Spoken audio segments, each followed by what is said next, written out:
The World Conference on Human Rights was held by the United Nations in Vienna, Austria on 14 to 25 June 1993. It was the first human rights conference held since the end of the Cold War. The notion of having a World Conference on Human Rights was first proposed in 1989. The end of the Cold War brought about the hope that the long stalemate and distortion of United Nations behaviors due to the bipolar superpower confrontation would cease. The main result of the conference was the Vienna Declaration and Program of Action. The World Conference on Human Rights was attended by representatives of 171 nations and 800 NGOs, with some 7,000 participants overall. This made it the largest gathering ever on human rights. It was organized by human rights expert John Pace. The conference did have an expansive view of human rights, with efforts made to highlight women's rights, indigenous peoples' rights, minority rights, and more in the context of universal political and economic rights. Women's rights in particular gained a strong and effective presence at the conference.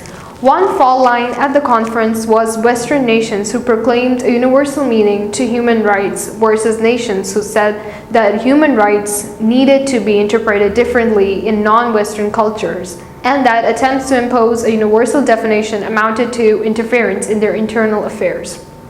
The latter group was led by China, Syria, and Iran, and also included a number of Asian nations such as Singapore, Malaysia, Indonesia, and Vietnam.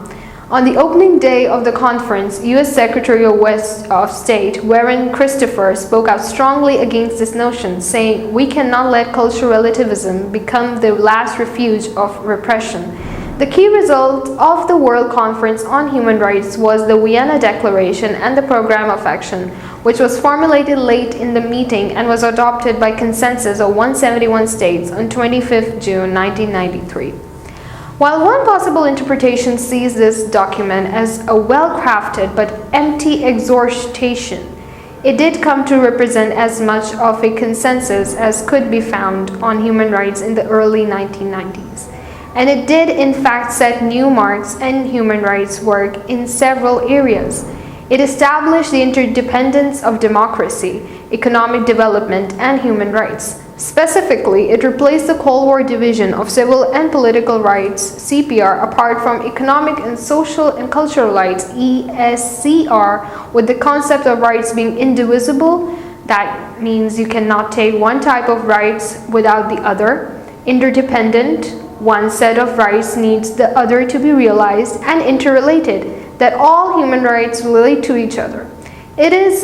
It called for the creation of instruments to publicize and protect the rights of women, children, and indigenous people. It requested more funding for the United Nations Center for Human Rights. Most significantly, it called for a new office, the United Nations High Commissioner for Human Rights.